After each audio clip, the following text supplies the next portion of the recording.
بسم الله الرحمن الرحيم الحمد لله رب العالمين والصلاة والسلام على سيد الأنبياء والمرسلين وعلى آله وصحبه والتابعين لهم بإحسان إلى يوم الدين. بعد,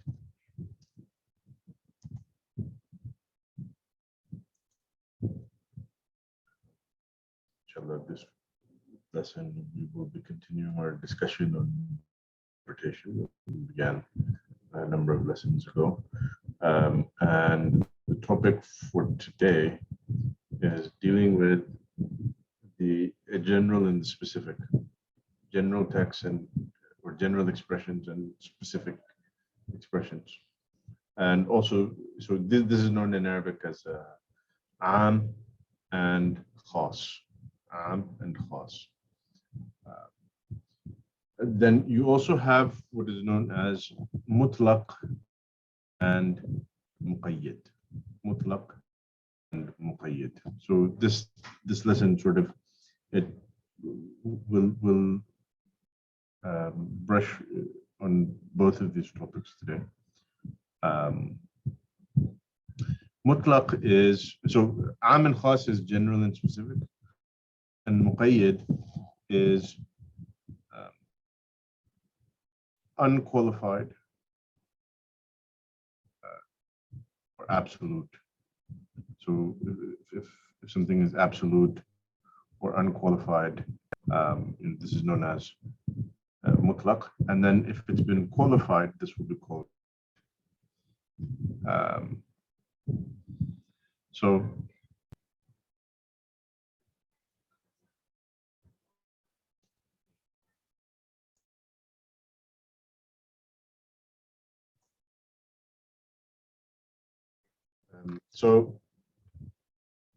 Just to explain,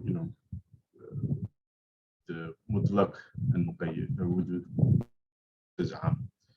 Amm is a general text. Mutlaq is a unqualified text. Actually, let's first read the Ibara of Imam al-Juwayni. Imam al-Juwayni says, وَعَمَّ الْعَامْ فَهُوَ مَا عَمَّ شَيْئَيْنِ فَصَاعِدًا ومن قوله عممت زيدا وعمرا بالعطاء وعممت جميع الناس بالعطاء. So he says, as for am or general expression, it encompasses amma. So the verb is amma ya'ummu. شيئين فصاعدا, two or more things. So something that is encompassing, this is am. And so this is the sense of the verb amma when you say amamtu zaydan wa amran bil ata. So this gift that I've given, or this this grant that I've given them, amam amran means I included them both. So it gives the idea of inclusion, of encompassing, or you say وَعَمَمْتُ جَمِيعَ النَّاسِ بِالْعَطَاء. I included everyone. So this idea of inclusion is there. That am, a general expression that includes under it. For example, if to distinguish between Amm and Mutlaq. Mutlaq is going to come later, but to distinguish between the two, for example, if I say free the slaves, this is general. Free the slaves, this is general. It applies to all slaves equally. So if there's 100 slaves, then this statement, free the slaves, this command, it requires that all 100 be freed. This is the apparent meaning of it, because it is general. So if there's 100 slaves, then for this command, you would free all 100 slaves. Unless I specify it. If I've made some sort of specification, then there would then be an exception, so it wouldn't apply to all of them. Now, in the same scenario, a mutlaq expression, an unqualified an expression that has a term that is mutlaq, unqualified. An example of this would be free a slave. Free a slave. So this is mutlaq. This is unqualified. So in the same scenario, if there's 100 slaves, the command free a slave is general in the sense that it is equally applicable to all of them. So if you were to free any 100 slaves, you would have fulfilled the command. So it is equally applicable to all the slaves in the sense that each slave falls under the remit of the human. But the difference is that I'm not telling you to free them all, in fact. I'm actually just telling you to free one. So it's general. This is general in a sense that it encompasses all 100 slaves. All of them are eligible. All of them are eligible, qualified to be the subject of this command. But it's not a general command. If it was a general command, if it was Amm, it would be all of them. All of them should be freed. So free the slave versus free a slave. This is the difference between Amm and Khass. So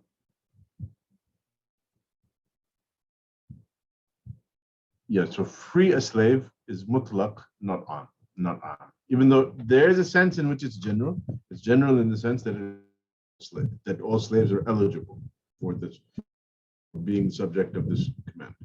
But I'm not actually instructing you to free all the slaves.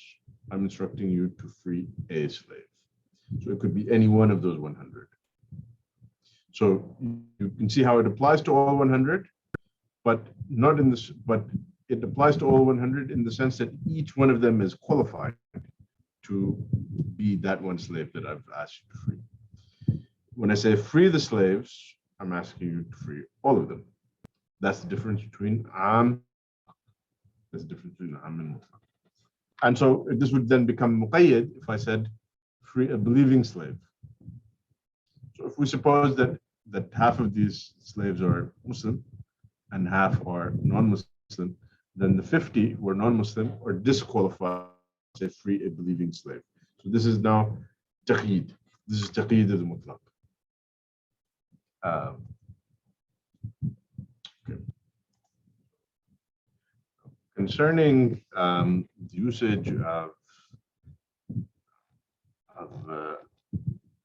Ummum and Itlaq, basically statements that are general, language that is general, expressions that are general, or expressions that have not been qualified. This is something that is normal in all speech. We don't, when we speak, we don't always mention all of the exceptions to what we're saying, or all the particular conditions to what we're saying. That's normal. This is normally how we speak. The Quran, and so the Quran and Sunnah as well are full of general expressions. The Quran and Sunnah are full of general expressions, and so therefore, this chapter of Amm and Khass is extremely important for interpreting the nusus of the Quran and Sunnah, the text of the Quran and Sunnah, and that's not limited just to ahkam. It's not just, we're discussing this in the context of usul al-fiqh, so the purpose is, but it's actually, essential all interpretation of the text. So this is anyone who is writing commentaries on the Quran or commentaries on Hadith of Prophet ﷺ, he needs to be intimately familiar with these discussions and the principles that come from this chapter of Usul al-Fiqh. So this is an extremely important chapter of Usul al-Fiqh. In fact, Imam al-Qarrafi wrote a dedicated on the topic of Amm and Khass. It's called al-Iqd al-Manzoom fi al-Khusus wal-Umum.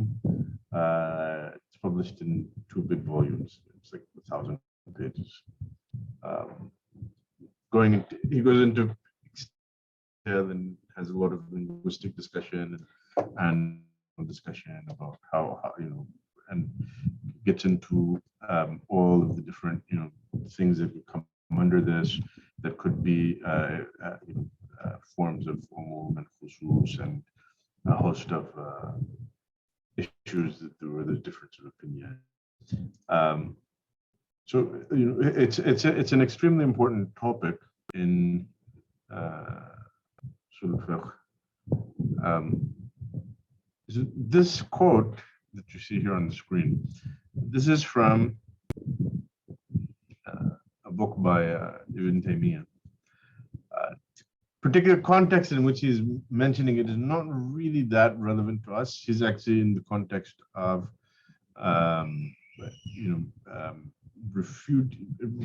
critiquing some of the methods that were used in, or that were advocated by some of the authors who wrote books on Ilm al-Jadal. Basically, the idea is, he says, look, Ilm al-Jadal was basically a science that was laid out to sort of how to engage in debates, fiqhi debates.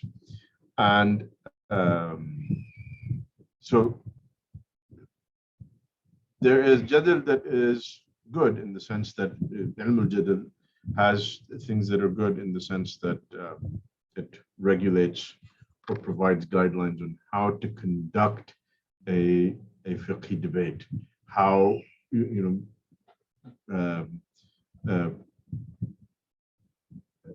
such a debate should be organized and on what terms it should proceed, with the purpose obviously being to try and arrive at an understanding of the issue. But in any case, in this book, he was saying that that some authors of Jadal, the types of arguments that they advocate making are just for the purpose of sort of just putting on smoke screens to try and confuse the other party. They're not actually for the purpose of critiquing the ideas that are at hand and dealing with them on their actual merit. So in the course of this, one of the things that he dealt with was this idea that if someone has made a general statement, that you should just pick a statement in any way that you can. And he says that this is actually if you take this to its limits, this becomes quite silly. So he says, من فصيح الكلام وجيده الإطلاق والتعميم عند ظهور قصد التخصيص والتقييد. It is eloquent speech and good speech that you speak in general terms or unqualified terms when the specific exceptions or the qualification, the conditions that qualify your speech are something that is obvious and doesn't need to be said. وعلى هذه الطريقة الخطاب الوارد في كلام العلماء is that you find that the speech that you find in the Quran and the Sunnah and in the writings of the ulama and the speech of the ulama, you find that this is what is normally done. بل وكل كلام فصيح. All eloquent speech is like this. بل وجميع كلام الأمم. In fact, the speech of all nations. In other words, this is in every language. The usage of general expressions, unqualified expressions, when there are actually specific exceptions, this is not something unusual. It's not something that is peculiar to the Arabic language. It's not something that is peculiar to the Quran and Sunnah. So it's not something to be alarmed about. And someone might ask, well, why does Allah subhanahu wa ta'ala in the Quran, the Prophet Sunnah, why did he not specify things that need to be specified? So it says, إن التعرض عند كل مسألة لقيودها وشروطها تعجرف وتكلف. It says that that every time you discuss any issue, if you're going to start going into all of the exceptions, all of the conditions, that this is takalluf. This is takalluf. This is exaggeration. وخروجا سنن البيان. In fact, by doing so, what you're doing, this is no longer even eloquent speech. وإضاءة للمقصود. The actual point that you're trying to make gets lost. وهو يؤكر على مقصود البيان. And so when you're speaking, your purpose is to express yourself, make yourself clear, and to make your point understood. But if you were to do this, you end up achieving the reverse. You get, because what you said gets lost. What your point you're making would get lost. So he says. So for example, if someone says تجب الزكاة في الحلي, zakah is due from zakah is due on jewelry, because this was the actual, I think this was one of the actual examples that he was discussing, that someone, the author that he's refuting, basically said that there's all these sorts of objections that you can make, and the objections that he was making were just semantic objections that really don't serve a purpose. It says تجب الزكاة في الحلي. This, someone might say in the course of a fiqh discussion, zakah is due from jewelry. Zakah is due on jewelry. This is an issue of khilaf. Is zakah due on jewelry? فقال, so then this person goes on to say, zakah is due on jewelry if it belongs to a Muslim woman and she is not currently does not have a debt that is owed immediately to another human being that will decrease her wealth such that it doesn't reach the bare minimum that is necessary for zakat to be binding, and a full year has passed in which time this jewelry has not passed her possession, and she has in fact had consistently ownership over it. In this case, zakah is obligatory. So all you wanted to say was that yes, zakah is due on jewelry. So for someone would say, oh really? So what about zakah that's owned by man? What about zakah jewelry that's owned by a man, or jewelry that's owned by a non-Muslim woman, or jewelry that is owned by a woman who has a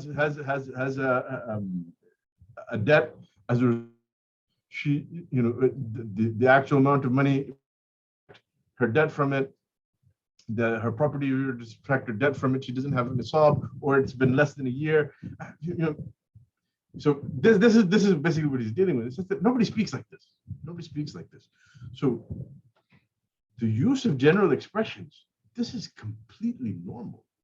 In fact, we wouldn't be able to speak if every time we said anything, we had to account for all of the exceptions to what we were saying. I mean, it's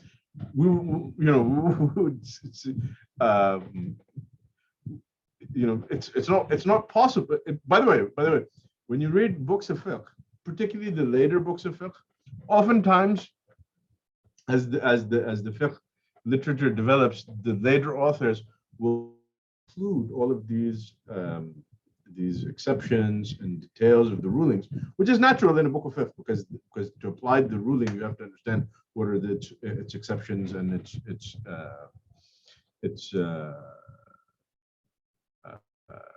exceptions and its conditions. That's normal in a book of fiqh.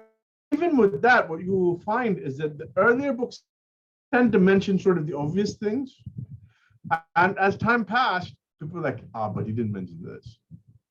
Yeah, that's an important point. We need to make exceptions. And so the later texts, they start getting more and more convoluted, because we have to mention all of these exceptions in the text. We have to mention all of the conditions in the text. I'm not saying that there's a problem with this. Fiqh books exist for a particular purpose. They exist for a particular purpose. Although there are some things that you can sort of go a little wild with them, and it might actually result in what Ibn Taymiyyah is talking about here, that eventually the actual meaning is lost. Like, what in the world is this saying? I mean, there's all these conditions here and obscure exceptions that nobody would even think about. Aslan. So just make your point, and then in the explanation you can explain. Oh, and by the way, there's this exception.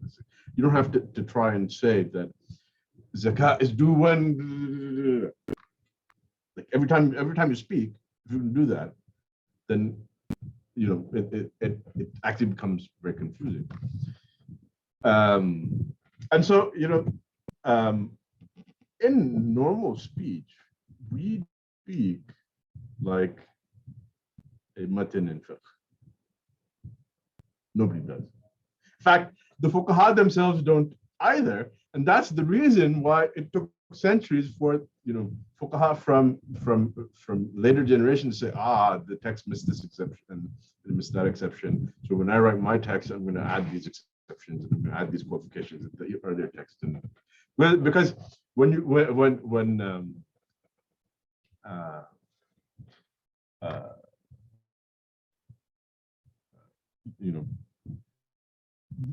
anything that anyone says, you can pick holes in it. This fact, like, if someone says, "I love my kids," say, yeah, but do you love them when you're sleeping? Do you really? I don't know. Can you love someone when you're sleeping? Is it possible? What is love? It's a feeling. It's an emotion. So can you feel that emotion when you're sleeping? What about when you're angry with them? What about when your son spills coffee all over your laptop and it goes bad and you're really upset? What about that? You love him that. And so and then if you respond to that, like, but what about this? What about that? What about in this situation? And so you can if you do that, this never ends. It never ends. And this is why people use generalities in their speech. This is normal. It's perfectly fine. This is the way that everyone speaks, always. Even the fuqaha will leave things out at times. At times they will leave out specifics that are necessary for a particular ruling. Like, I mean, for example, if you ask a faqih, what is the ruling of marriage? You might say that marriage is mustahab. In fact, you'll find this mentioned in fiqh book. Marriage is mustahab. Marriage is mustahab. And divorce is makruh. These are general rulings, meaning marriage in and of itself, in principle, in the Sharia, is encouraged. Divorce in and of itself, generally, as a matter of principle, in the Sharia, is discouraged. Are there situations in which marriage could be, according to the faqih who holds that it is generally mustahab, that it could be wajib? Yes. Are there situations in which, for the faqih who holds that marriage is mustahab, that marriage might be simply mubah or makruh or haram? Likewise with divorce. Divorce, which is makruh, could in certain situations be wajib. If a person is in a unique position where his or her marriage is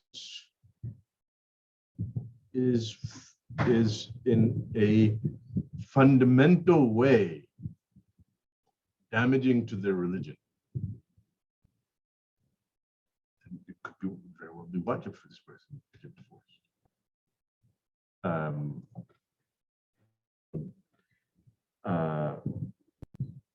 Someone, if they're forced to stay in a particular situation that is really bad for them, I mean, it could be possibly even cause them to leave their religion. Which I guess that's what happened to Henry VIII. Catholics don't allow divorces. Like, all right, well, I guess start my own church.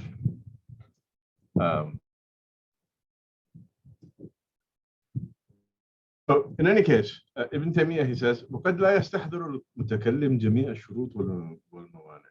That a speaker at a given point in time might not aslan remember all of these conditions and all of these exceptions and barriers. فإن هذا في كثير من المواضع لا يكاد ينضبط, because in many cases this is something that you can't actually be that precise. بل من فصيح الكلام أن من تكلم في شيء كجهة من الجهات لم يلتفت إلى غير تلك الجهة. So it says that rather in sound, eloquent speech, when someone is speaking about something in particular, like he's talking about or a particular angle to a subject, he doesn't bother mentioning other aspects. And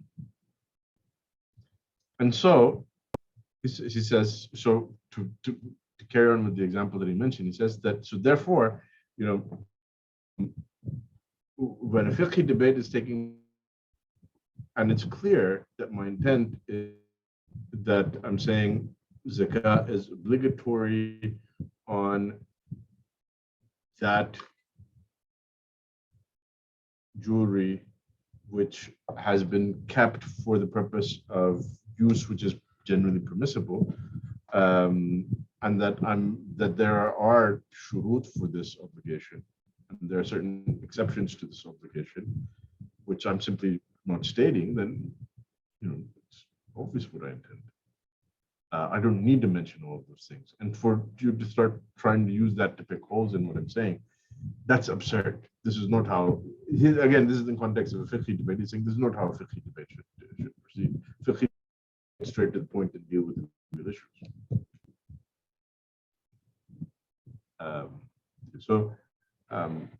Imam al-Haramain goes on to say, وَالْأُمُومُ مِنْ صِفَاتِ النُّطْقِ وَلَا يَجُوزُ دَعْوَ الْأُمُومِ فِي غَيْرِهِ مِنَ الْفِعْلِ وَمَا يَجْرِي مَجْرَاهُ. The generality is an attribute of speech. So when we talk about something being am and a text being am, talking about words being am, someone's speech being am, not an action. It is not permissible to claim generality such as actions or the like. As an example to illustrate this, what's oftentimes mentioned is, for example, it's reported that the Prophet ﷺ prayed inside the Kaaba. So he prayed inside the Kaaba. He went and prayed 2 rakats. So you cannot say that, oh, well, this action of the Prophet ﷺ is general, so it applies to fard al-nafal and what have you. No, it's an action, specific action that he did. You can't claim umum for that. And so there's a number of examples that we oftentimes mention, examples such as this. So then in explaining what is khas, because he's now explained am, so he's explaining khas. Khas, or the specific, is basically what is not general. So how do you understand khas? It's the opposite of general. That's how he sort of is explaining. Specific exceptions for all those that are not general.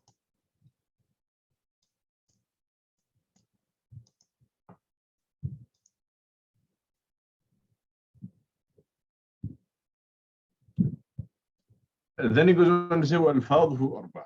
This is al-fadhu, basically he's talking about the siyagh of,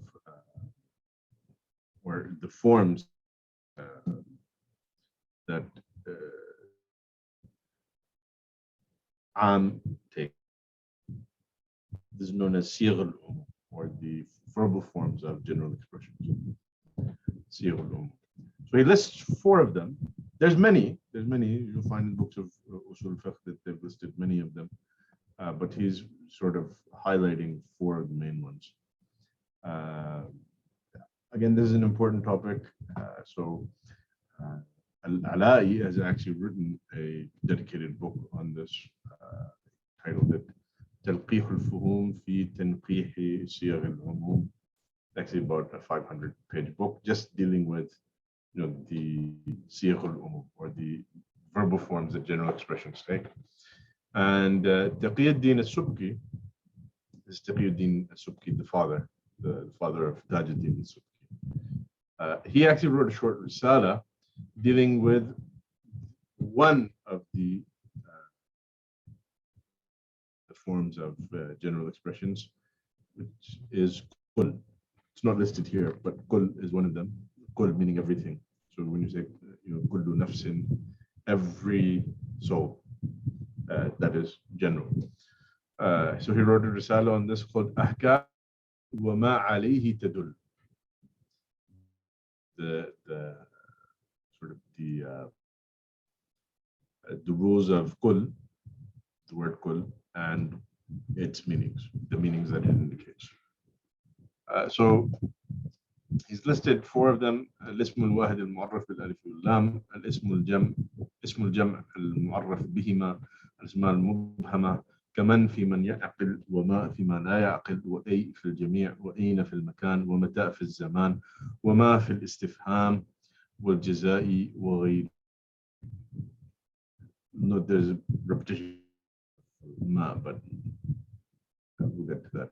ولا في النكرات كقولك لا رجل في الدار. So the ones that you list, you have a singular noun made definite with al. So there's something, there's not really quite an equivalent to, not exactly, they're sort of, but not exactly in English, where a singular noun made definite with a definite article. Definite article, in English, a definite article would be the. So when you say the rajul, when you say the man, the man is. Sorry, I'm thinking in Arabic and speaking in English, and so the man.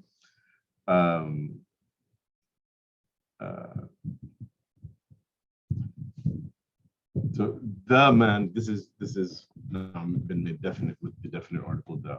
So you say in Arabic, you have the word rajul, you add to it al, and it becomes ar-rajul. So this is now definite. A plural noun made definite with al. Then you have a number of pronouns which he lists here: who for rational beings, man. What for non-rational, ma. A is for both rational and non-rational, so it's translated as any. You have aina, where for place, mata, when for time, and then he sort of repeated what, ma. But he's sort of seems that his purpose here is to clarify that different functions. It has different functions, a number of which are actually they're general. Well, the same is true of man. Same is true of man. So it seems he just sort of wrote this as an afterthought. And then you have when it is used with an indefinite noun. When it's used with a noun that is in the nakira state, in indefinite state, grammatically. So you say la rajula fi dar.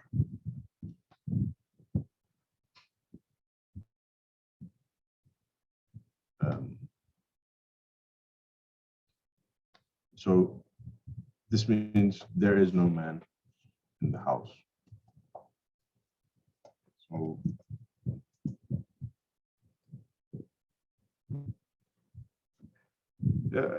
examples for these.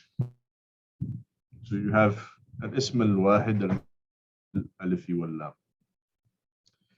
So you say inna al-insana lafi khusr.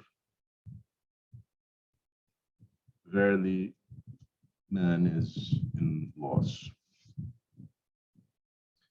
So English word man, it sort of does serve the function of being general. Talking about man in terms of mankind, humanity.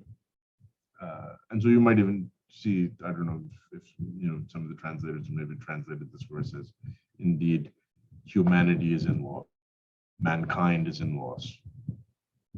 I'm not sure, who has, or if anyone has. I'm sure somebody has. There's so many translations in English, but so this makes it general.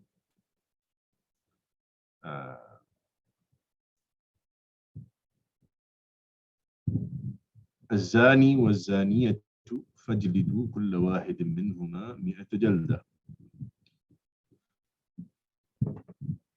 So the adulterer and adulteress, lash each one of them 100 times.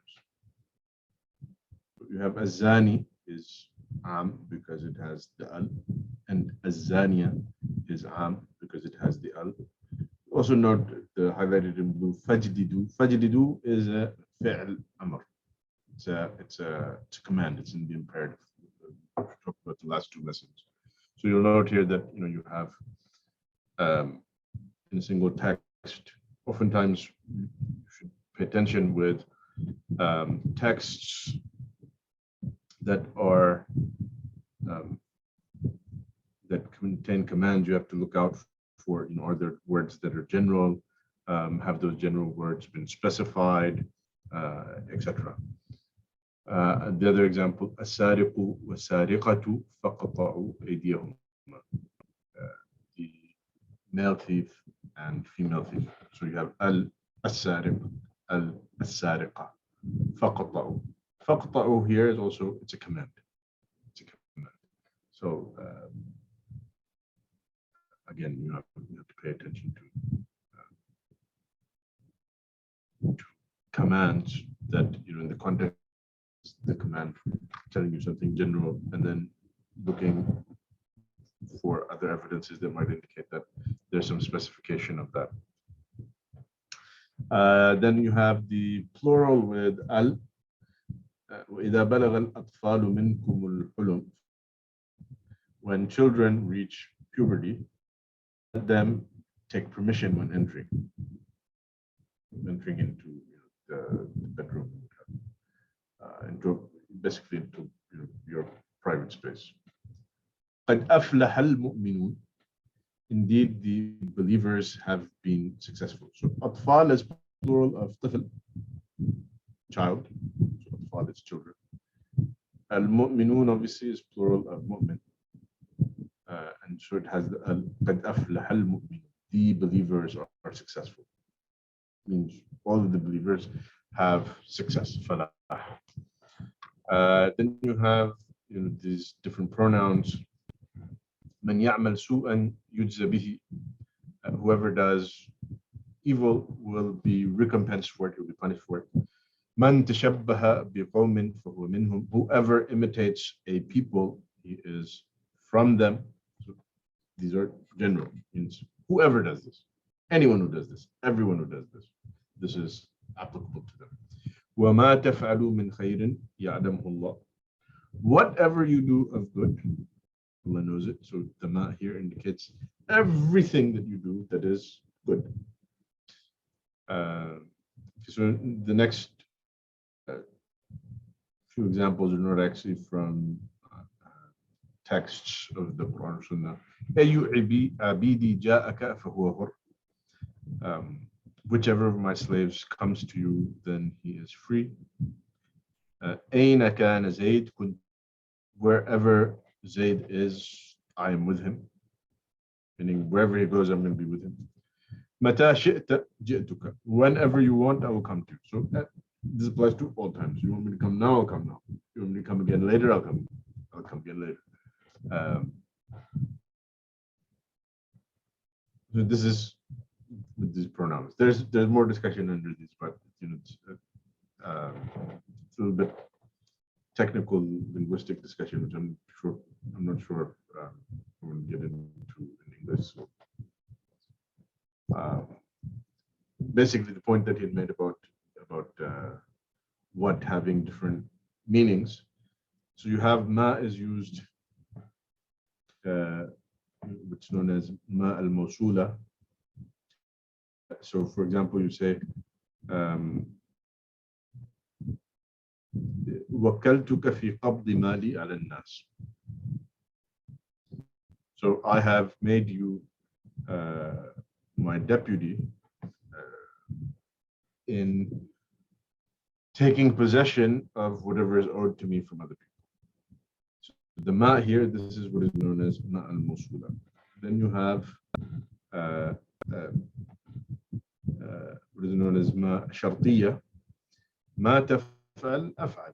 Whatever you do, I will do. And then you have ma fi jaybik. This is ma istifhamiyya. So when you're asking someone, what is in your pocket?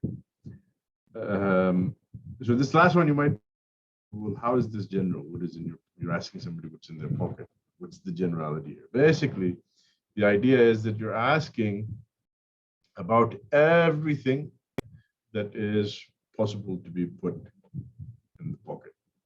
You're asking what is in the pocket. So there are things that are possibly in his pocket. Okay, so those are al-asma al-mubhama. Then you have la fi nakirat. For example, فَمَنْ فَرَضَ فِيهِنَّ الْحَجَّ فَلَا رَفَثَ وَلَا فُسُوقَ وَلَا جِدَالَ فِي الْحَجِّ. So whoever undertakes the performance of Hajj during the months of Hajj, فِيهِنَّ is referring to the months of Hajj, then let there be no rafath, nor any fusuq, nor any jidal in Hajj. Rafath is basically, sexual relations. Fusuq is sin or wickedness, and jidal is dispute. Saying that these things should not happen in Hajj. In other words, what is meant is that all of these are prohibited in Hajj. So it's negating all rafath, all fusuq, all jidal. La wasiyata liwarith. There is no wasiyah, no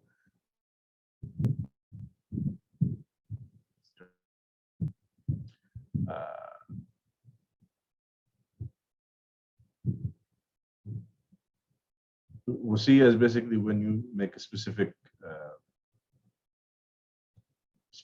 bequeath certain things, certain parts of your property to someone. So the warith, so la wasiyata li warith means that there's no dedicated wasiyah that can be given to a warith. A warith is someone who is an heir to share. That is the shares that were appointed in the Sharia and the Quran, that if someone falls under that, he's a warith. So your wasiyah, you're allowed to give wasiyah out of your wealth after your death, but you cannot give wasiyah to the warith. The warith, his share is whatever is fixed for him. So la wasiyah to the warith. This is completely negating wasiyah for the heir. And obviously, la ilaha illallah. The Amm is in the la ilaha. It negates all aliha. It negates all gods.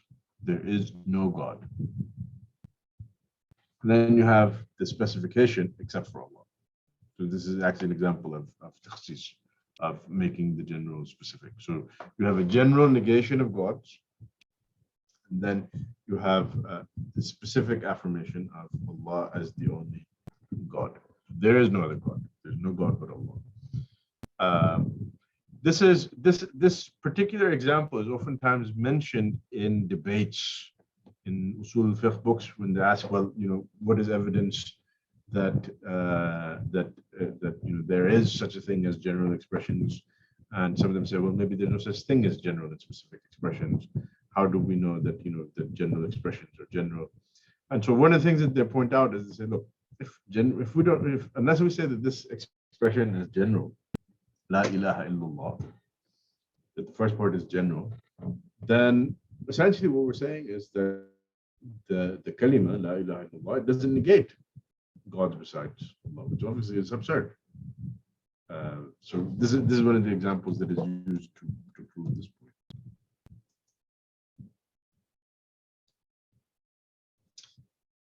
Okay, so he goes on.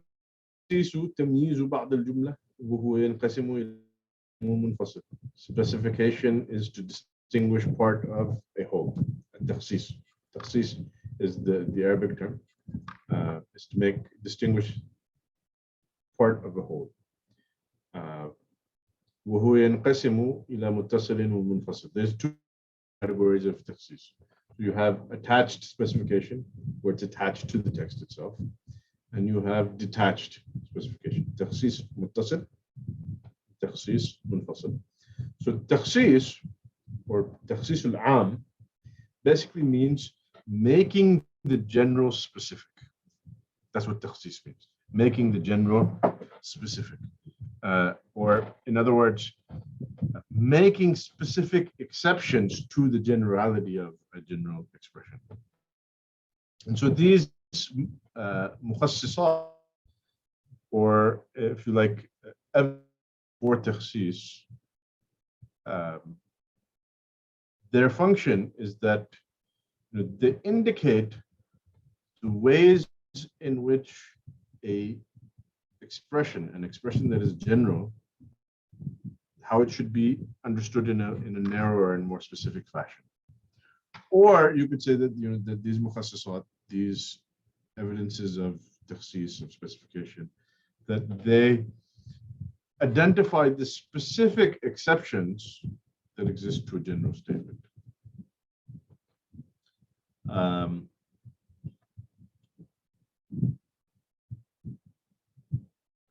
And then we said that takhsis is muttasil and munfasil. So when we say that takhsis is muttasil, we mean that the indicator that we are using for specifying the general statement is itself attached to the text. It's attached to that contains this general expression or this general term. And when we speak about takhsis munfasil, which we basically have called here detached specification, awkward term as that is, takhsis munfasil basically means that the indicator that we are using for specifying the text is not actually embedded in the text itself. It's not embedded in that statement itself. It is external to that particular text or to that particular statement. Then he goes on to say, فالمتصل الاستثناء والتقييد بالشرط والتقييد بالصفة. Attached specification comprises exception, conditions, and qualification. It should actually be qualification by condition and qualification by an attribute or description. Then he goes into specifically explaining what is istithna, exception, sort of defining. It says istithna إخراج ما لولاه لدخل في الكلام وإنما يصح بشرط أن يبقى من المستثنى منه شيء أن يكون متصلا بالكلام ويجوز الاستثناء على المستثنى منه ويجوز الاستثناء من الجنس ومن غيره. So الاستثناء إخراج ما لولاه لدخل في الكلام. Exception is the exclusion of that which expression would otherwise include. This definition is not very good because this is basically it applies to takhsis as well. So there's an objection to it, and ulama have offered better definitions for this. But that's not really our concern here. We'll give examples and it'll be clear what is meant by exception by the examples. Okay, well, actually, let me go ahead and mention an example. An example is إن الإنسان لفي خسر. Verily, man is in loss. إلا الذين آمنوا وعملوا الصالحات. At the end of the ayah. So, man is in loss except those who believe and do righteous deeds and advise one another to stick to the truth and be patient. So this is an exception. So that except illa. Other words that also serve similar function in Arabic, illa and ghayr and ma'ada and khala.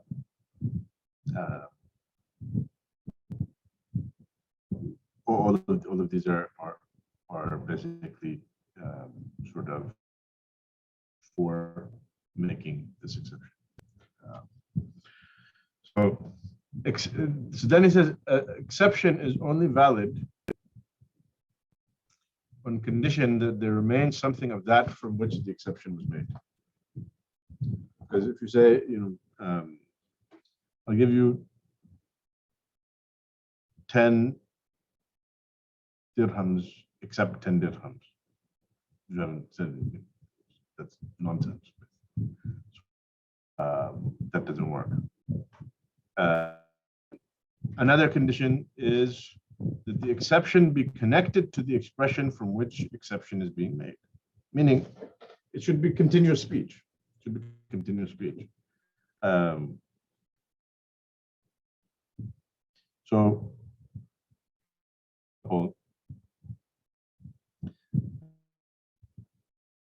if I make you, a promise, I say that, like, I'll give you my Ferrari. And then, like an hour later, I say, if it's not exactly an exception. It's not this. It's not that we're talking about. So I say, I'll give it to you.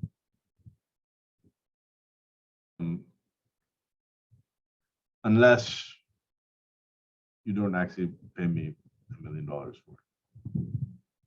So that would be absurd, because the speech needs to be connected. It needs to be connected, meaningful.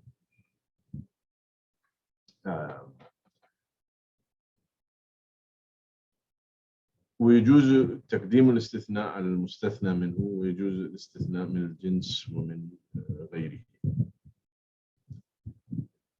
That which is accepted, so the exception can be mentioned before that from which it is accepted. There's a bit of an issue with this, but just sort of pass over it. ويجوز الاستثناء من الجنس ومن غيره. A thing can be accepted from the genus that it belongs to, the gens, the category that it belongs to, or from another category. This is what is known as al-istithna al-munqati, where,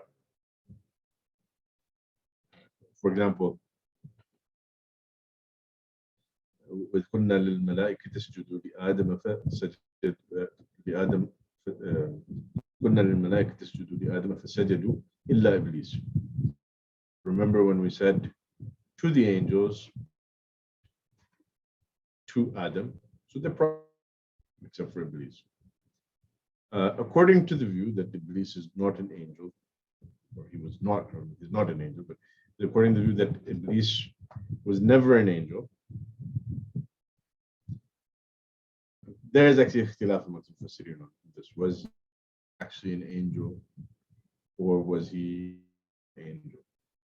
So those who say that he was not an angel, this would basically be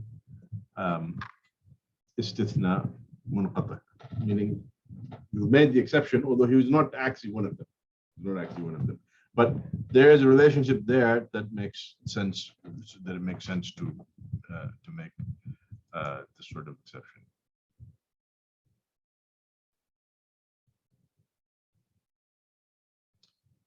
Condition can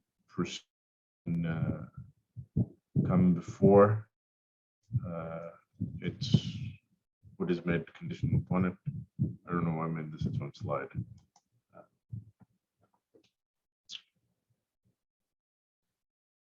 Okay, so now we come to, he talks about al-Mutlaq al-Muqayyad. He mentions some rulings for Mutlaq al-Muqayyad. So Mutlaq al-Muqayyad oftentimes is mentioned sort of at the end of Amm and Khass.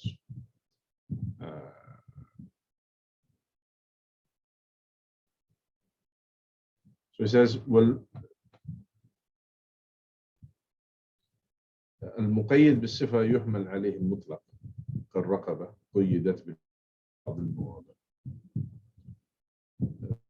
Qualified expressions are interpreted in accordance with those qualified by some attribute. So, for example, you have the word slave is qualified by the attribute of faith in some passages, unqualified in others. So in other words, you have some where we're told as kafara to do raqaba, free a slave. And in Other places we're told that it should be a believing slave. تحرير رقبة مؤمنة. Free a believing slave. Free a believing slave. So, فيحمل المطلق على المقيد. So the unqualified passages are interpreted in accordance with the qualified ones. Now, what texts are talking about the exact same ruling, this is clear. Not a problem. It's not a problem to understand them as mutlaq and muqayyid. That this mutlaq, this unqualified, has to be understood in light of the qualified one. But when the hukam is different, and there's some sort of overlap, but hukam is different, here's where you will have ikhtilaf amongst the ulama. If tahrir al-raqaba, slave, has been mentioned in kafara for some things, and tahrir al-raqabatin mu'mina has been mentioned in some texts as freeing a believing slave has been mentioned as the kafara for other things, it might very well be that these are separate rulings. And so as a result of this, ulama will differ in these sorts of cases. An example of haml al-mutlaq al-muqayyid is, for example, the Prophet ﷺ said, "Ma asfalu min al-ka'bayni fa fin nar." That which is below the ankles is in the hellfire. In other words, isbal is haram. So this is talking about isbal in general terms, implying that it's haram. In fact, if you consider what some of the ulama have said, that the sign of a kabira is that it is mentioned threat of punishment, then the zahir of this, the apparent meaning of this text, is that isbal, generally speaking, unqualified, without any qualification, is a major sin. It's a kabira. It's a major sin. This is a text. It's mutlaq about the ruling of isbal. Isbal is haram. We can deduce from this that isbal is haram. In fact, it seems to be suggesting that isbal is a kabira. So most ulama, the way that they've understood this text, they said that this is mutlaq, but we yuhmal al-mutlaq ala al-muqayyid. The mutlaq is interpreted in accordance with the qualified text. So the Prophet ﷺ, in another hadith, he says, "Man jarra thawbahu khuyala, lam yanzur Allahu ilayhi yawm al-qiyamah." Aw kama qala sallallahu. The person who drags his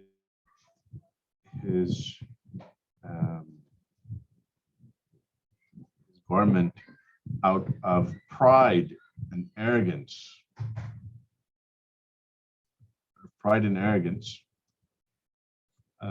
Khuyala is basically, very haughty and full of themselves. This that someone who drags his garments out of this sense of pride, Allah will not look at him on Yawm al-Qiyamah. So most ulama, they said that so this shows that isbal is haram when it is done out of khuyala, pride. Otherwise, it's not haram. So what is the ruling otherwise? Most ulama said that otherwise it is makruh. Why is it makruh?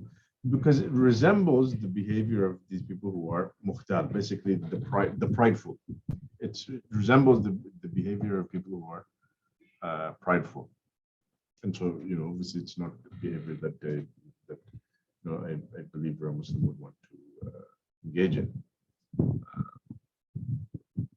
So it's disliked because you're resembling people who are, in fact, doing something that is haram and something that they are known for. There is actually another opinion. There's an opinion in the Hanbali madhab. The mashhur in the Hanbali madhab is that it is makruh. However, there is another riwayah in the madhab that this is actually mubah. It's actually mubah. And I would actually argue that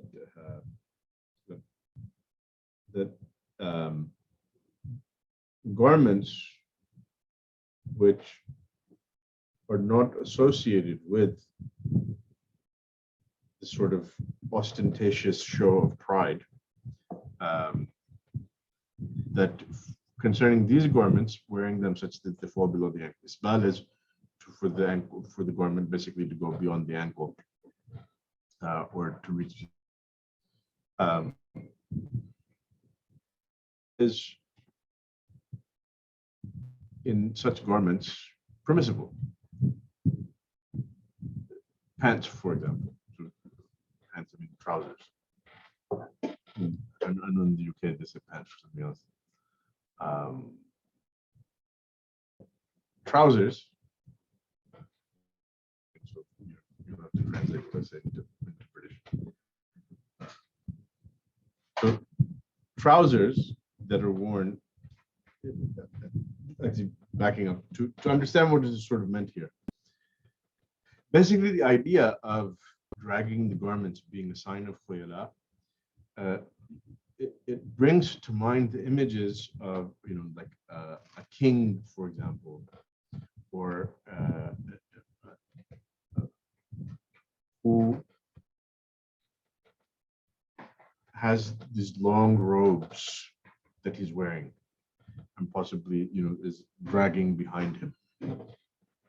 This is the image. This is the imagery. It's a specific imagery that's associated with a specific behavior. That is a sign of the mukhtal, the person who is prideful. And Allah subhanahu wa ta'ala says, "Inna Allah la yuhibbu kulla mukhtalin fakhur." Allah does not love every prideful boaster. This quality of khuyala, this is the person who has it is called mukhtal. So it's a specific behavior that is associated with this particular imagery, and it's associated with dragging of robes and things like that. So I would argue that with regards to trousers, that this meaning is simply not present. It's not something that people drag on the floor the way that you have long, majestic robes that that royalty might wear to show their. So because this is not related to that, I would say that also this doesn't fall under the meaning of this text, because the illah is not present, nor the illah for karaha in this, for the other situation, which is that it resembles the mukhtal. It resembles the people who behave in this fashion. But in any case, this is an example of haml al-mutlaq ala al-muqayyad. Some advanced and odd sort of way of understanding these two texts. They said that this is not mutlaq and muqayyad. These two texts, these two hadiths, actually give different rulings, different hukam. What's the different hukam? The hukam is that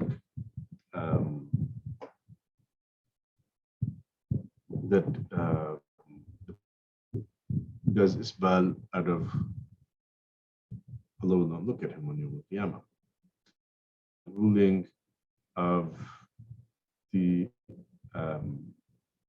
person who does isbal without khuyala is that basically his feet from the ankles down will be punished. ما أسفل من الكعبين في النار. That which is below the ankles it's in the hellfire. So this is a hukam. This is the way that some contemporaries have understood this. But I mean, this is really it's sort of an odd understanding, and this is not really what is meant by the fuqaha and usuliyin when they talk about haml al-mutlaq al-muqayyad. So just this is a chart for the forms of Takhsis muttasil that this is not actually all the types of Takhsis muttasil. This is what he highlighted. So our purpose is just to sort of understand the concepts. We're not trying to exhaustively cover all the details, so we'll suffice with looking at what he has given us. So he says, "Inna al-insana lafi khusr." So obviously, insan here, general. Insan is general, but it's been qualified with illa alladhina amanu. Illa alladhina amanu. So illa alladhina amanu till the end of the ayah is qualifying the people who have these four qualities are the exception. So all of men except for those who have these four qualities. وَمَن يُوَلِّهِمْ يَوْمَئِذٍ دُبُرَهُ إِلَّا مُتَحَرِّفًا لِقِتَالٍ أَوْ مُتَحَيِّزًا إِلَى فِئَةٍ فَقَدْ بَاءَ بِغَضَبٍ مِّنَ اللَّهِ. This is talking about in the context of on the battlefield.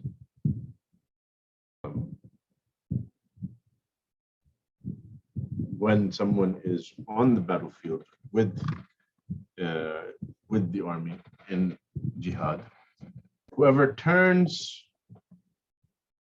their back, or whoever turns his back to the enemy on that day, meaning turning away and fleeing.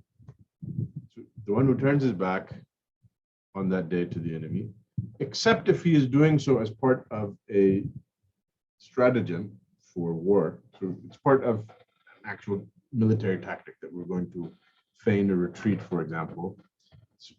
It's part of, it's a military maneuver. It's a military maneuver. You might actually turn your back and run. A military objective. أو متحيزا إلى فئة. Or for the purpose of joining another group. So in other words, it's basically saying, there might be a situation in which the army finds that continuing the battle is basically lost cause. Allah does not simply, send us to kill ourselves, to sacrifice our lives for no reason. So, in that situation, you should retreat. Basically strategic retreat. It's not panic on the battlefield that individuals are turning and running, because that then demoralizes the army and will damage the morale of the army and encourage others to do the same, and will lead to chaos and slaughter. A strategic retreat is something different. So you're retreating to join your base. You're retreating in order to meet up with other forces, so that so it's explaining that there are these exceptions that are very important exceptions, but otherwise, if you turn and flee from the battlefield, whoever does that, whoever turns his back to them on that day, meaning whoever flees from the battlefield on that day, فَقَدْ بَاءَ بِغَضَبٍ مِّنَ اللَّهِ, that this person will incur wrath from Allah subhanahu wa ta'ala. So this is these are examples of exception. التقييد بشرط ولكم نصف ما ترك أزواجكم إن لم يكن لهن ولد.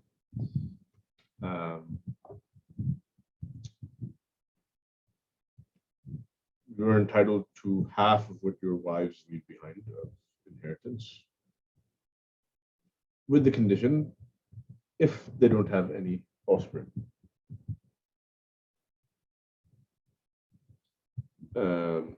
Another one, والذين يبتغون الكتاب مما ملكت أيمانكم فكاتبوهم إن علمتم فيهم خيرا.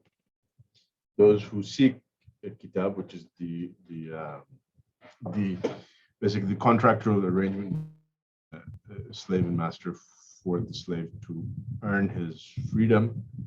If one of your slaves, if any of your slaves seek this contractual arrangement, فكاتبوهم, then make it with them.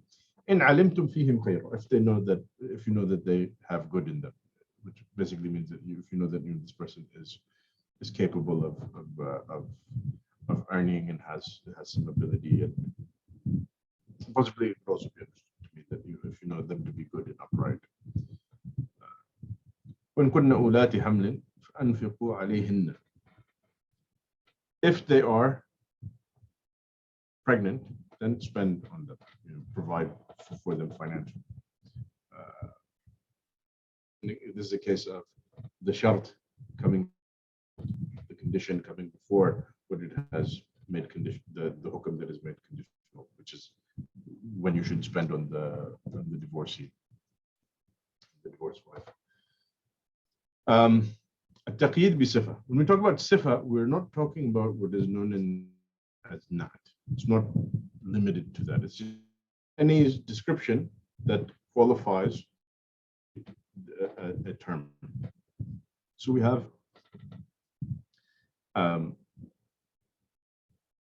ولله على الناس حج البيت من استطاع إليه سبيلا.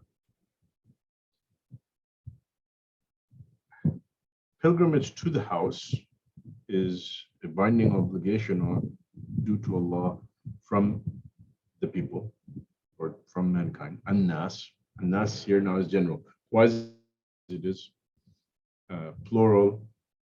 It has al. So from all people. من استطاع إليه سبيلا.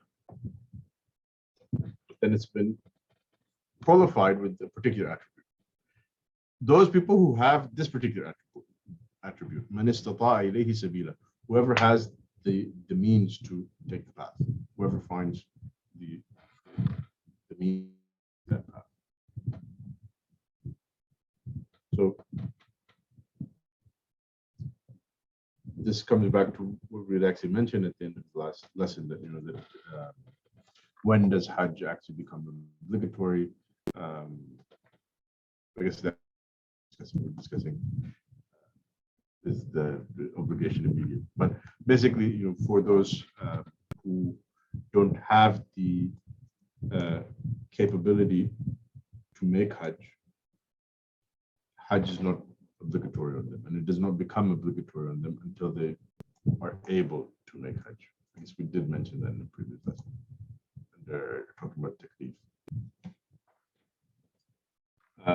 I had intended to give more examples for the taqid bisifa, but I guess I just fell asleep when I was trying.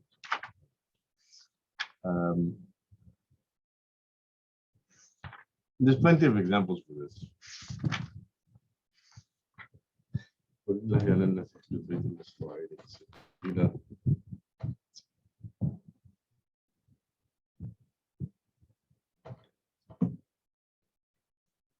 You get the idea.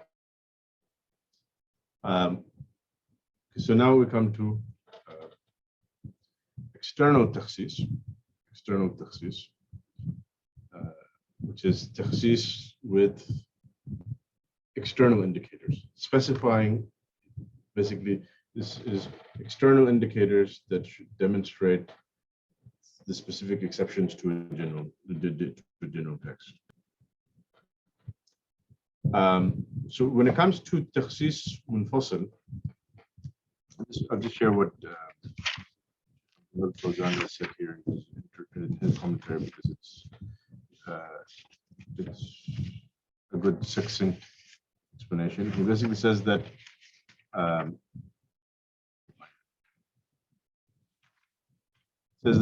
mukhassisat are basically mukhassisat that are munfasila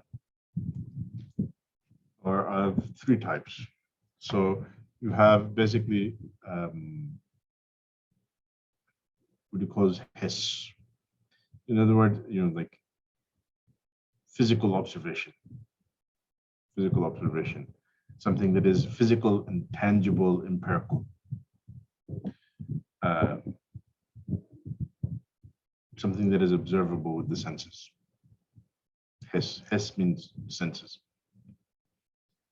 Then you have Takhsis that is rational. It's based on reasoning.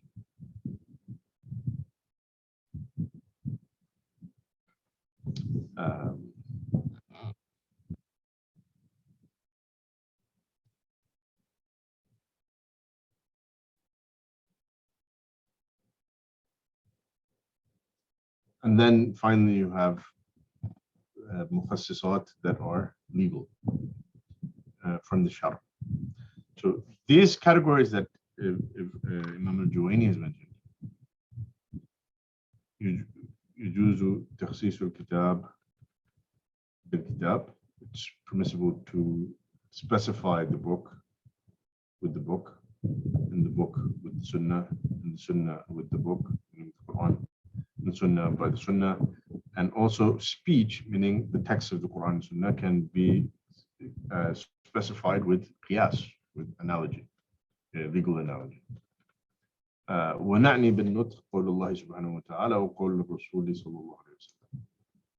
ونعني بالنطق قول الله تعالى قول الله سبحانه وتعالى وقول الرسول صلى الله عليه وسلم.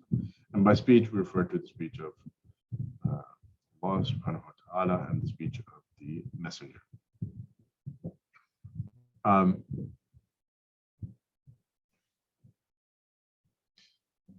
So this discussion about Takhsis that are from the Sharia.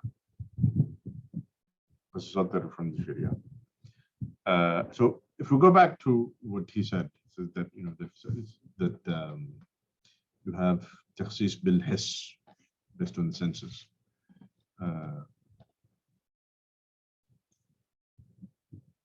So the wind that Allah subhanahu wa ta'ala sent punished the people of Ad. He described it saying, تُدَمِّرُ كُلَّ شَيْءٍ بِأَمْرِ رَبِّهَا. It destroys everything, it destroyed everything by the command of its Lord. Destroyed everything. This is a frequently mentioned, frequently used example. I mean, I'm still here. My mouse is still here. My copy of Waraqat is still here. There are things. It's not everything, is it? This actually sort of goes back to what we talked about, where you could mention anything, and people would be like, oh, there's exceptions to that. But here, the intent is obvious. Intent is obvious. It doesn't mean literally everything. That when Allah subhanahu wa ta'ala decided to punish Ad, that he sent this wind that destroyed the heavens and the earth. I mean, that's absurd, and nobody understands that. Nobody understands that. Which actually brings us to an important point. When we say that that something like hiss, the senses, or the use of reason, the use of rational deduction, can specify a text, what we're saying is that this meaning was not intended. Even if the words are general enough to extend to these particular things that we are removing. And so, I think some people might feel a bit of hesitation about this idea of takhsis bil hiss or takhsis bil aql, saying that this is, who are we to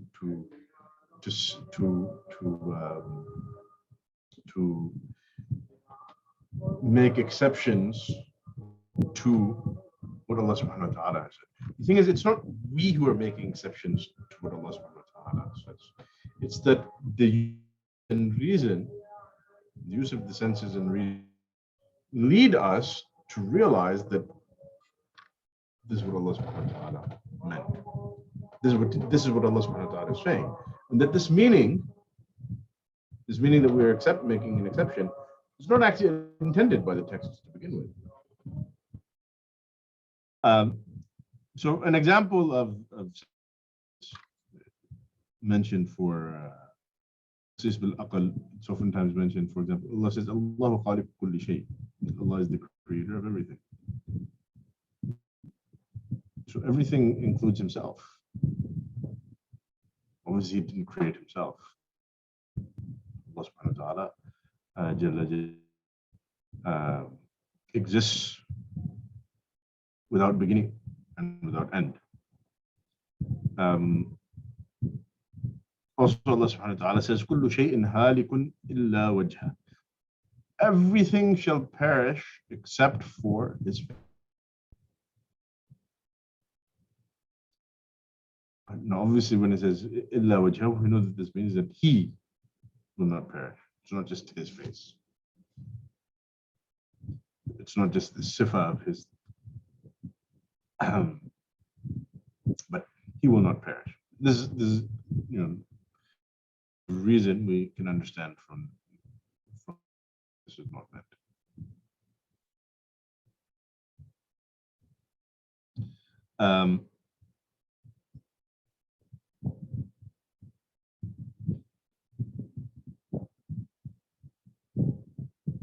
So now when it comes to Takhsis al-Kitab bil-Kitab, wal-Kitab bil-Sunnah, wal-Sunnah bil-Kitab, wal-Sunnah bil-Sunnah, wal-Nutq bil-Qiyas, I'll just mention some examples. I'll just give you the examples that Sheikh Abdullah al-Fawzan has given in his book.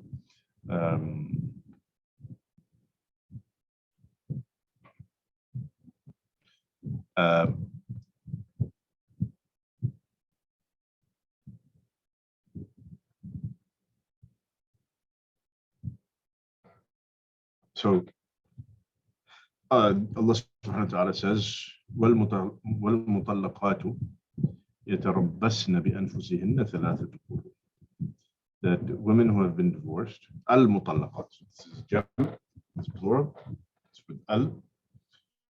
Women who have been divorced must wait 3 menstrual cycles for the divorce. This is general. It encompasses all divorced women. But in another verse, Allah subhanahu wa ta'ala says, يَا أَيُّهَا الَّذِينَ آمَنُوا إِذَا نَكَحْتُمُ الْمُؤْمِنَاتِ ثُمَّ طَلَّقْتُمُوهُنَّ مِنْ قَبْلِ أَن تَمَسُّوهُنَّ فَمَا لَكُمْ عَلَيْهِنَّ مِنْ عِدَّةٍ تَعْتَدُّونَهَا. O you who believe, when you marry believing women and then you, before having relations with, then you or do any, there's no waiting period that you must go through. There's no iddah. This is general. It encompasses all women who are divorced. One specifies, says that women who have been divorced before consummation takes place, that ruling is not actually applicable to them. Then for Takhsis al-Kitab bil-Sunnah,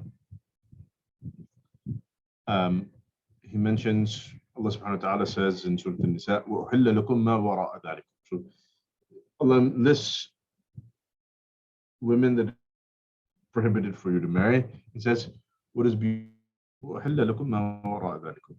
Women beyond that, who don't fall under the categories mentioned in these verses, are permissible.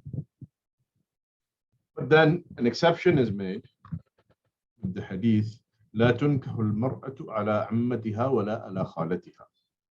Cannot marry a woman while married her aunt, her paternal aunt Amma, or her maternal aunt Khala. But the reason, I must say, the reason for this prohibition is that this would lead to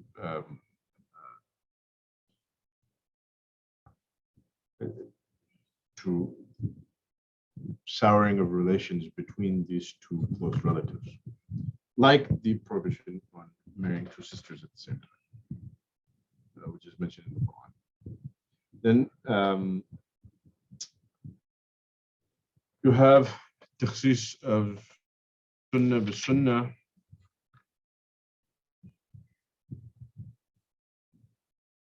Sorry, we have Takhsis of Sunnah bil Kitab.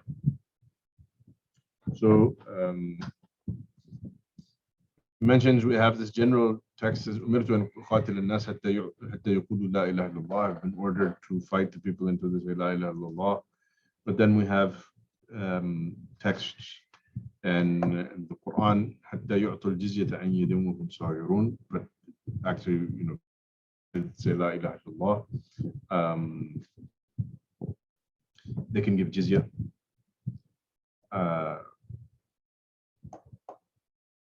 Then there's a discussion, particularly an important discussion in the modern era, and scholars have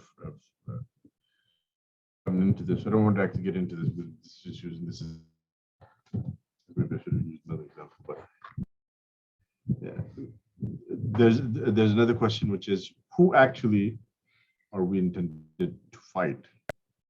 Who actually are we intended to fight, and under what conditions? So, but in any case, those would be basically other. It's not just general.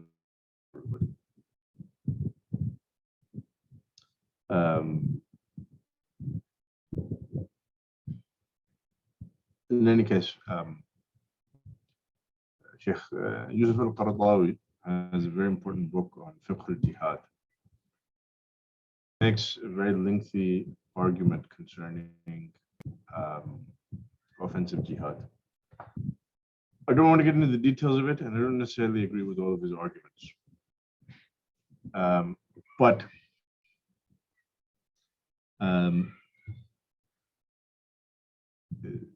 it's important to understand that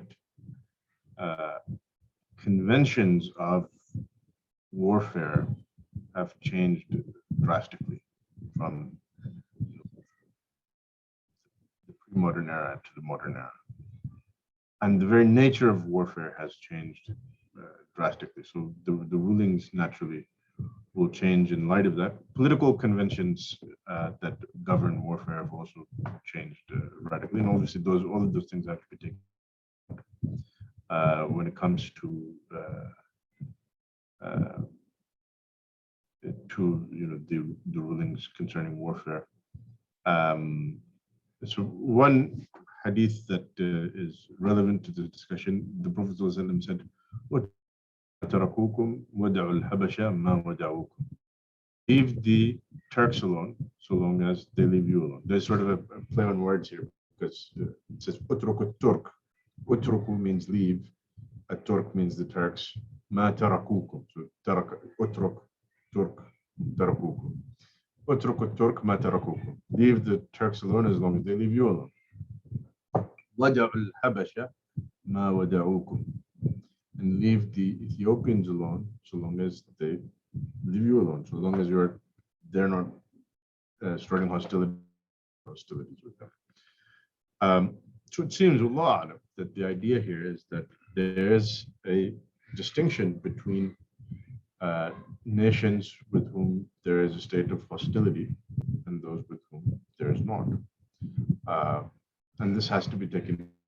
Significant changes in the international conventions concerning the state of relations between states has changed significantly from what it was. And so in any case, all of that would have to be taken into account in the modern era.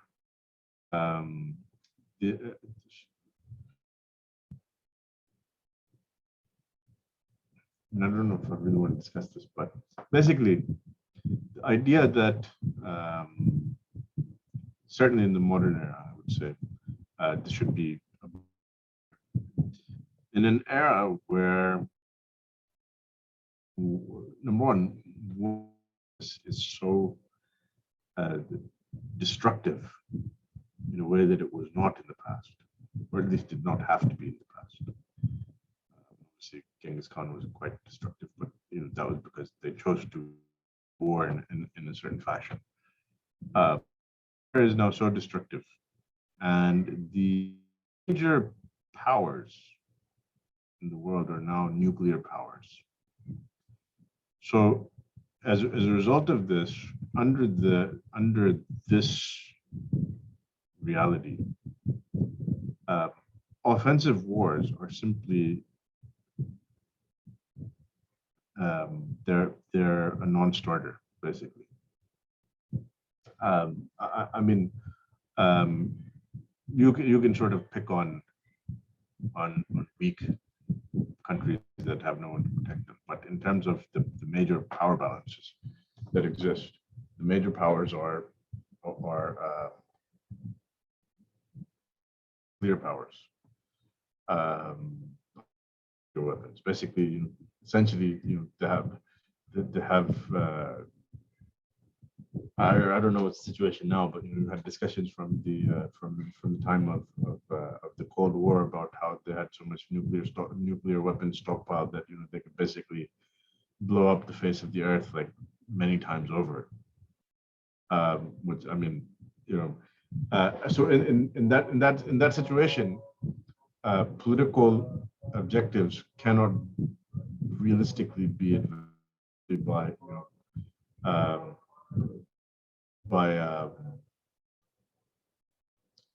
by invasions, by ground invasions. Then I think we've seen in both the Soviet Union and now America have given us examples to show that invading and conquering countries is just it's not very effective. It doesn't really seem to work. There are other ways using unconventional warfare that countries extend their influence and spread their values or their mission, their dawah, if you like.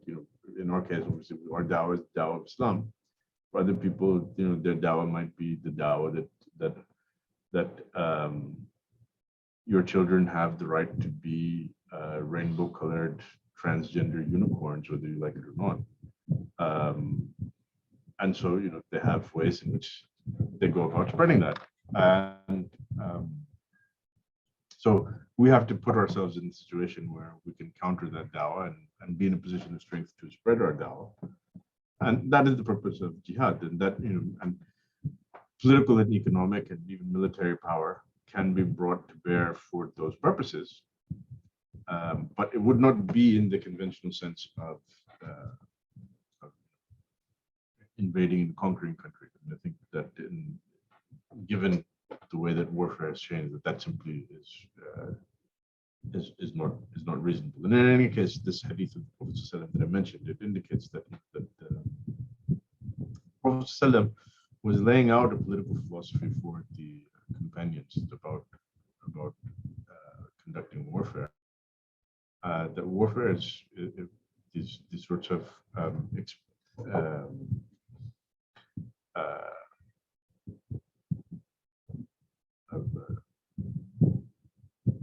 precautionary wars where you take the initiative to undermine hostile parties. This is done with those who are hostile. And invasions are done on powers that are hostile. As for those who are not, as Allah says in the Quran, obviously this is a verse that many ulama say that this is abrogated. But also then the discussion about abrogation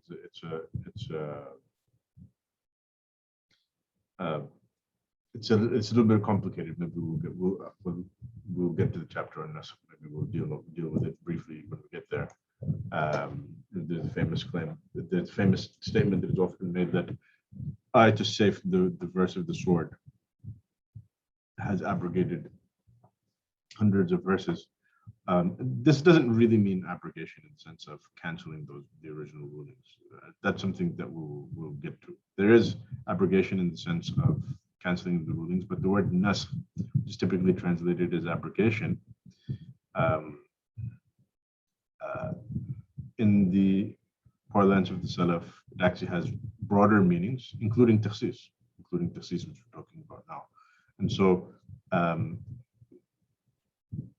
these statements of the Salaf about Ayat al-Sayf, the verse of the sword, basically the command for offensive jihad, abrogating all of the other verses, it's not intended as abrogation. It's not naskh in the sense of naskh in the sense of these verses qualify those verses. In any case, we'll probably touch on this again briefly when we come to naskh. So he mentions with the verse that you have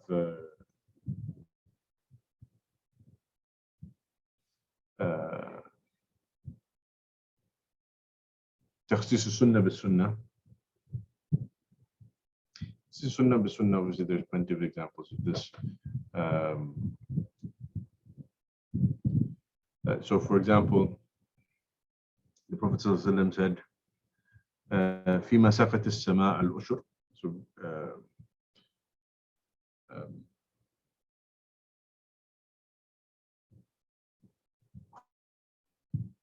that have been by rainfall, 1/10 is due from that in zakah. So this is general, and this is specified in another hadith. It doesn't specify an amount. It says so the implication would be any crops. But in another hadith, Prophet said, "Laysa fima duna khamsati usuq sadaqa." So what is less than khamsati usuq, this particular measure, so the charity is not due. So this is an example of takhsis sunnah bi sunnah. So then we come to the issue of takhsis al-nutq bil qiyas, which is basically meaning takhsis of the Quran bil qiyas, or takhsis of the sunnah with qiyas. So an example he mentions of takhsis of the Quran with qiyas, Allah subhanahu wa ta'ala mentions الزانية والزاني فجلدوا كل واحد منهما 100 جلدة. The adulteress flog each one of them 100 times. So it says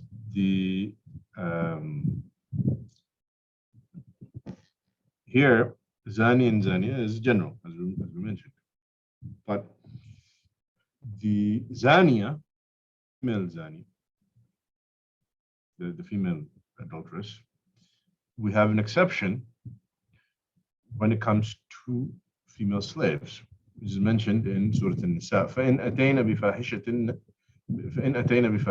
فَعَلَيْهِنَّ نِصْفُ مَا عَلَى الْمُحْصَنَاتِ. If they commit adultery, then the punishment due to them is half of the punishment of free women, so 50 lashes. This is talking about slave women, but the same ruling applies to a male slave, that a male slave who commits zina, it also receives half the punishment. This is extended by Qiyas. This is extended by Qiyas. So we're making an exception to the verse by Qiyas. So funnily enough, he basically uses the same example for takhsis of sunnah with qiyas, because we have hadiths about this as well. Al-bikru bil-bikr jaldu mi'a wa taghribu am. So the virgin who commits adultery, who's never been married basically, is lashed 100 times. So this is a hadith in the Sunnah, which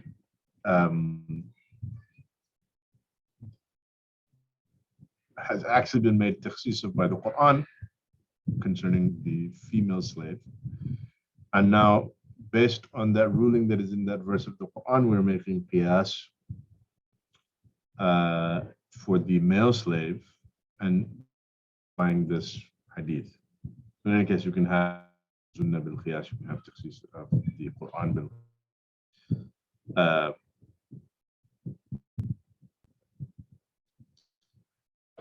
So it's worth noting then, and we'll basically close with this point, that when you have takhsis of a hukum that is general, ruling that is general, with another ruling that is in a specific text, and then you make qiyas on that ruling.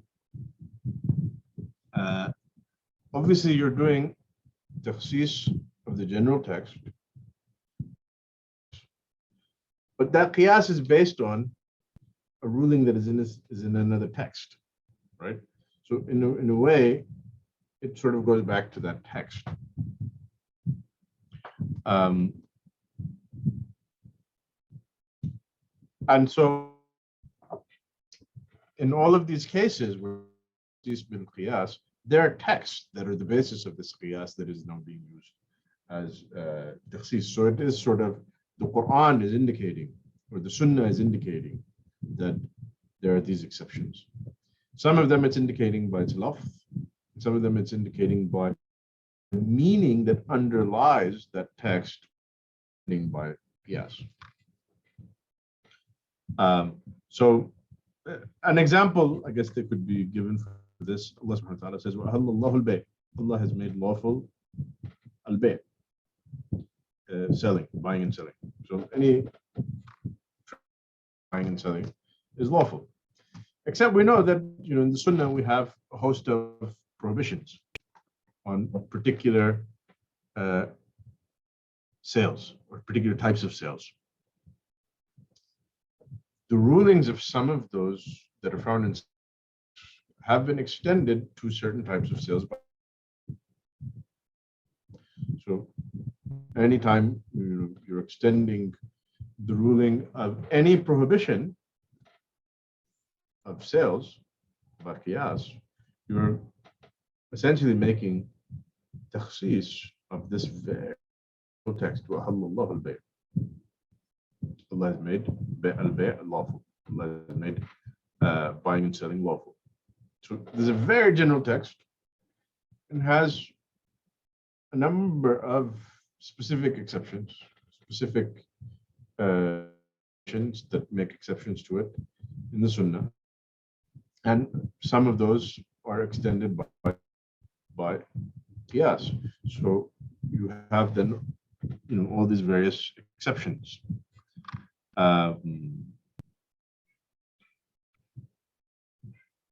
But we discussed in our early lessons, basically qiyas, or according to Amm al-Ghazali, says he didn't really treat qiyas as an independent dalil.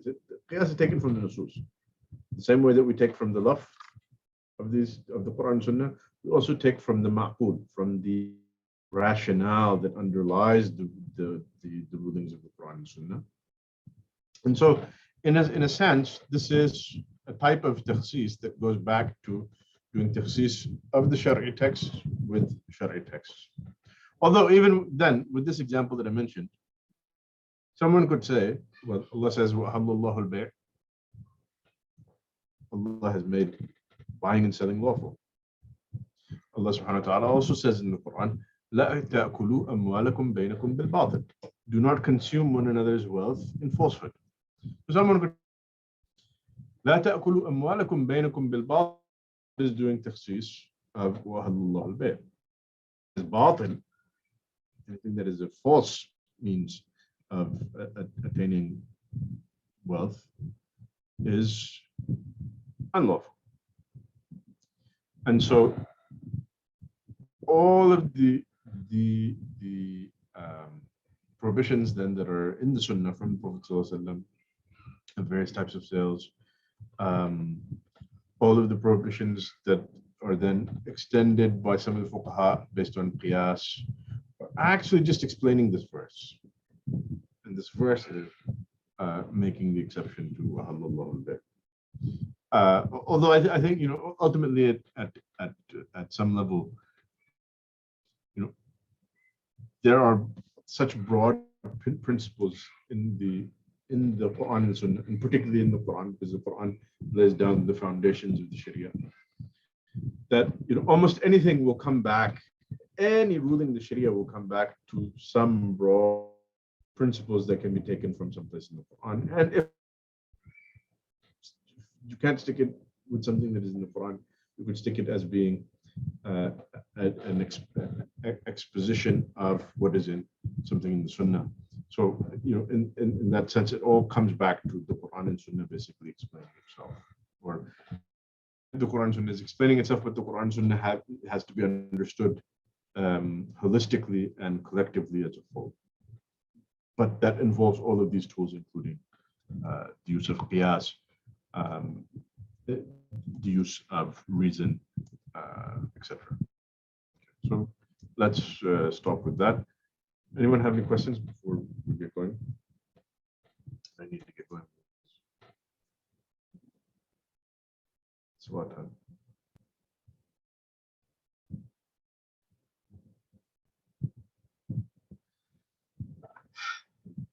Okay, I actually sat down today and took a look at what is left. I want to say that the remainder of the text will take about 5 lessons. I'm worried that maybe I'm being too optimistic, but I don't think so, because some of the discussions that are coming, some of them are very brief. Although otherwise, basically, every issue can be turned into multiple lectures, but obviously we don't want to do that. And Amr and Nahi and Amm and Khass were amongst the most important topics, and we're done. Obviously, not to say that topics that are coming, they're very important as well. Nasir is important, but Nasir will be very short. Qiyas is important, may take a little bit longer than say something like Nasir. The discussion on akhbar is, of course, it's important. It's all important, but the discussion on akhbar is not as important, because basically when we get to al-akhbar, I'll basically say that, understand what's here in the text, but also understand that really and truly the mabahith of akhbar, you cannot simply suffice with what's in the books. You have to study what's in the books of al-Umum and hadith. And so, so that should be taken from the appropriate place would be in the course on al-Umum and hadith to go and do those issues. Qiyas is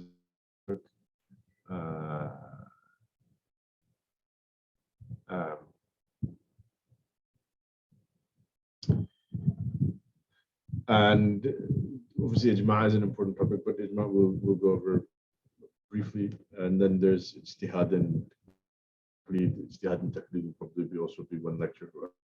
Some of you might be aware, I actually did a dedicated session. Here at Legacy, we actually had a dedicated course with Sheikh Ismail on ijtihad and taqlid. He did 2 versions of that course. He did a version for a general audience, I think like 6 lessons or 8 lessons. And he did an in-depth course that was 20 lessons just on ijtihad and taqlid, based on his extensive research on that topic. And then we did 2 sessions called The Future of Ijtihad that were public, that are already available. So there's some things that I'm just not going to say because I'll just tell you guys to watch that. So those things that I mentioned, I imagine them being about 5 more lessons tops. Okay, so to answer this question, Amm equals istighraq. Okay, Amm equals istighraq. It encompasses thing that falls under the parameter expression. Mutlaq covers everything that falls under the parameters of its expression, but interchangeably, meaning any one of them will fit. So free a slave, any slave. Slaves is appropriate from the example that we gave earlier. Free the slaves, it encompasses all the slaves, but in the sense that all of them are intended. So this is sometimes, I think, the term used by the Usuliyin is, they call this say that Amm يدل على وجه الاستغراق. It's all encompassing and all of it is intended. And المطلق يدل على الشمول على وجه البدل. So any of these can fit. So basically, to put it in English, Amm is general. Amm is general, all encompassing, and everything under the generality is intended. Mutlaq is a type of generality where basically we're saying this text, anything that falls under any individual that falls under this generality is qualified or eligible, but interchangeable. So free a slave, free any slave. There's 100 slaves, every single one of them is eligible to fall under this general statement. But only one is needed. So it could be this one, or it could be that one, or it could be that one. It could be any of them. So it's general, but in an interchangeable sense. Whereas Amm is general, but in an all-encompassing sense. All right. سبحانك اللهم وبحمدك أشهد أن لا إله إلا أنت أستغفرك وأتوب إليك وصلى الله وسلم